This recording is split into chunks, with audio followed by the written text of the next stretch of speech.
Kalau misalkan dia tiba-tiba jadi cawapresnya Anies, itu kan artinya dia melawan Partai Demokrat. Sementara Partai Demokrat maunya AHY gitu.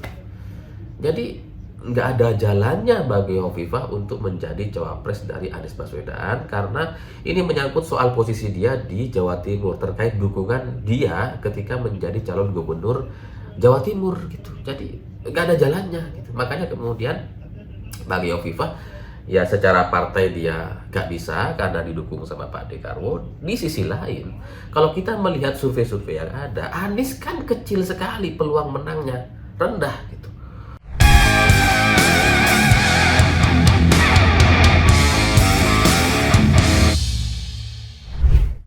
Selamat sore semuanya. Hari ini saya membaca berita yang cukup lucu, yaitu terkait Partai Nasdem dan Anies Baswedan. Ya karena bicara soal pencapresan Anies gitu ya, itu kan sebenarnya hanya berkutat di lingkungan mereka sendiri, ribut di kalangan mereka sendiri gitu. Kalau Ganjar misalkan ada beberapa opsi.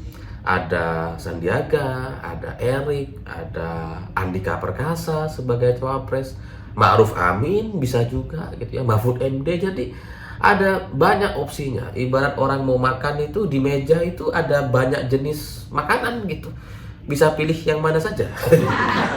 Dengan Prabowo Subianto misalkan juga kurang lebih sama gitu ya. Prabowo sebagai capres itu kan kalau bahas cawapres ada banyak pilihan gitu. Ada Caimin misalkan, ada Caimin, enggak, ada Caimin lagi. Ya kalau Prabowo kan kemarin ada opsi Erlangga gitu ya, ya mendingan lah, lumayan lah gitu ya. Tapi kalau Anies gitu ya, nggak bisa gitu. Anies itu harus AHY gitu, kalau nggak AHY Demokrat ngambek guys. Nah, belakangan gitu ya, ini kemudian Nasdem itu menyampaikan informasi terkait cawapres dari Anies Baswedan gitu. Karena menurut Gus Coy gitu ya, dari Partai Nasdem, Hovifah itu sudah beberapa kali komunikasi, tapi nggak ada kejelasan, nggak ada jawaban. Jadi menurut Gus Coy, dalam pemahaman dia, Hovifah itu sudah menolak gitu ya, sudah nggak tertarik atau nggak mau gitu. Nah, selang sehari setelah itu, Ahmad Ali dari Partai Nasdem itu malah membantah pernyataan Gus Coy dengan bilang bahwa ya kabar Hovifah menolak menjadi cawapres Anies itu terlalu spekulatif ya. Gimana sih? Lah kan satu partai, ngomong lah. Lah kok malah ribut-ribut di media. Ini mana yang benar gitu. Ya karena menurut Ahmad Ali gitu ya, Hovifah itu belum dilamar gitu. Jadi Anies katanya belum melamar Hovifah sebagai cawapresnya. Jadi ya nggak mungkin ditolak gitu karena belum dilamar. Ini lucu nih. Jadi Nasdem itu supaya tidak ditolak sama Hovifah, jangan melamar. Karena kalau melamar pasti ditolak.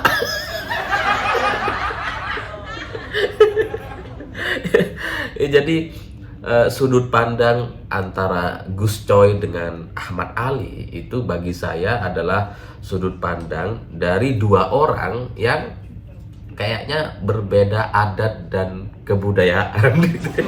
Karena kalau kita melihat Gus Coy gitu ya, yang bilang bahwa ya Hovifah itu belum memberikan jawaban pasti, itu artinya tidak tertarik atau tidak ada tindak lanjut, sehingga menurut dia ya berarti Hovifah itu sudah menolak. Pemikiran seperti ini adalah pemikiran dari orang-orang yang tahu diri. Dia tahu tuh, kalau nggak dikasih jawaban gitu ya, nggak ditindaklanjuti gitu ya, artinya kan ya dia merasa nggak tertarik. Ya udahlah, kalau nggak tertarik kenapa harus dipaksa-paksa lagi gitu.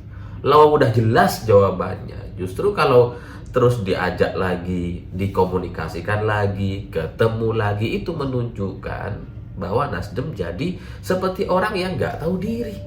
Jadi kalau Nasdem sebagai partai yang tahu diri adat budaya Nusantara gitu ya, belum lupa soal adat budaya kita, maka ketika menawarkan sesuatu, berkomunikasi dan kemudian tidak direspon positif atau ditindaklanjuti, itu artinya ya itu adalah bagian dari penolakan halus gitu. Harusnya dia ngerti.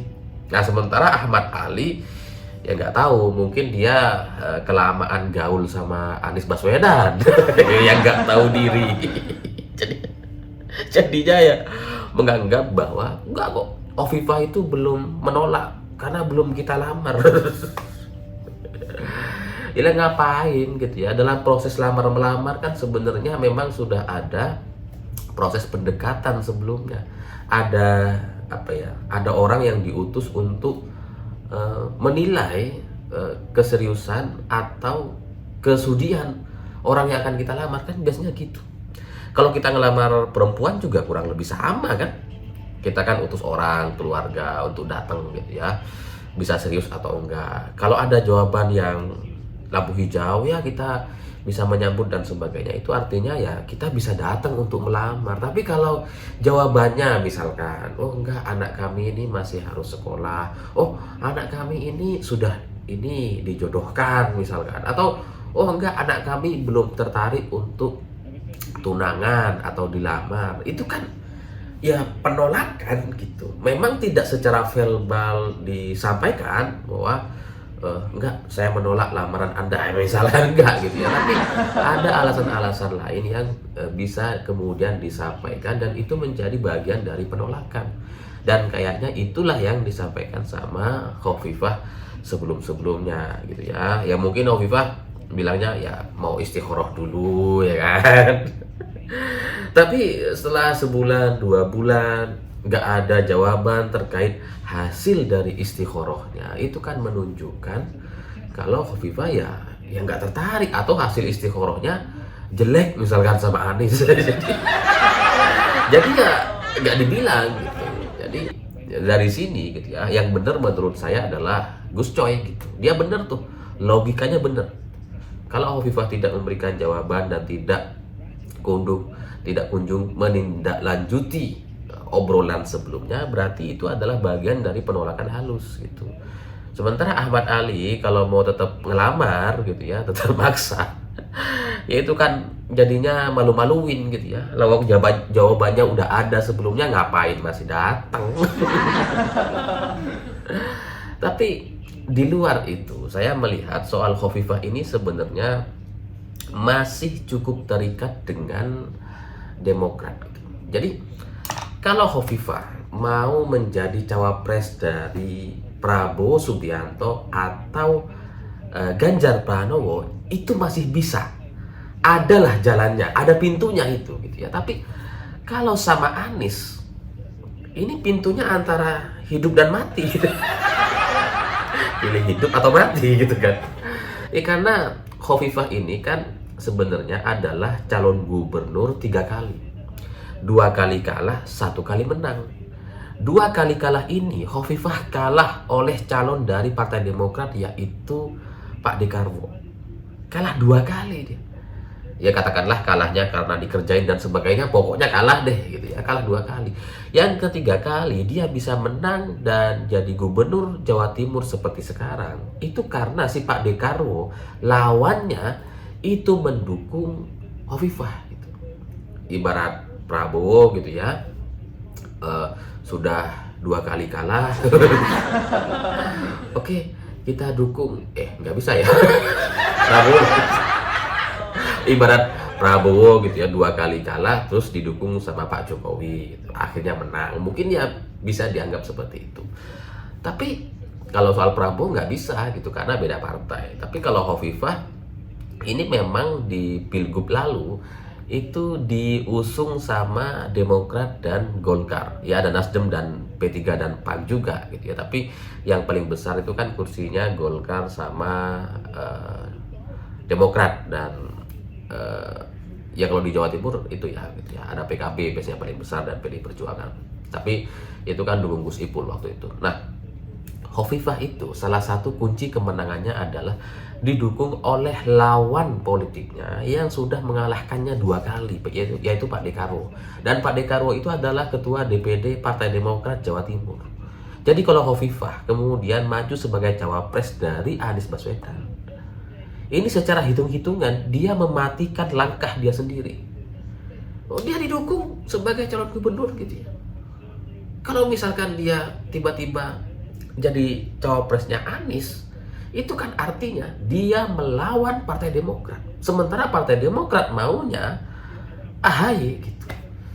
Jadi nggak ada jalannya bagi Hovifah untuk menjadi cawapres dari Anies Baswedan, karena ini menyangkut soal posisi dia di Jawa Timur terkait dukungan dia ketika menjadi calon gubernur Jawa Timur gitu. Jadi nggak ada jalannya gitu. Makanya kemudian bagi Hovifah, ya secara partai dia gak bisa karena didukung sama Pak Dekarwo. Di sisi lain, kalau kita melihat survei-survei yang ada, Anies kan kecil sekali peluang menangnya, rendah gitu. Oh, kalau di Jakarta oke lah ya. Di Jakarta dia bisa bermain kata-kata, bisa membolak-balikkan orang dan sebagainya. Itu mungkin bisa lah dia di Jakarta. Dari survei terendah bisa menyalip di putaran kedua karena berkoalisi dengan AHY misalkan. Katakanlah itu bisa. Tapi kalau di skala Indonesia rasanya itu akan sangat kesulitan. Dan dalam waktu yang sudah nggak lama lagi, ini kan sudah jelang Agustus, September, Oktober, November, Desember, Januari, Februari, kurang dari 1 tahun atau setengah tahun lagi, itu rasanya gitu ya, kalau nggak ada sesuatu yang luar biasa, itu nggak akan bisa membuat Anies itu jadi naik. Misalkan, kalau misalkan tiba-tiba Prabowo meninggal gitu ya, ya ini misalkan gitu ya, mungkin Anies tuh punya peluang untuk naik gitu. Atau Pak Ganjar apa ya, ada kasus misalkan, baru tuh Anies bisa naik, sehingga Pak Ganjar gak bisa nyalon atau Pak Prabowo gak bisa nyalon, itu bisa membuat Anies naik. Tapi kalau situasinya normal, Prabowo bisa maju, Pak Ganjar bisa maju, maka Anies tetap akan ada yang di paling bawah. Sementara Hovifah nggak mau mempertaruhkan masa depannya untuk maju sebagai cawapres hanya untuk kalah.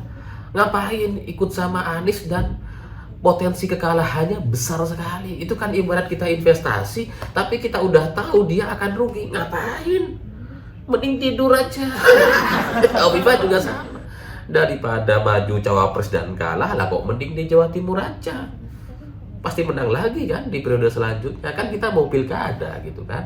Apalagi Hovifah ini punya satu skenario politik yang menarik di Jawa Timur, sehingga ini akan menjadikan Jawa Timur sebagai satu provinsi yang secara kepemimpinan itu akan sangat soft, sangat nggak ada proses transisi yang luar biasa gitu.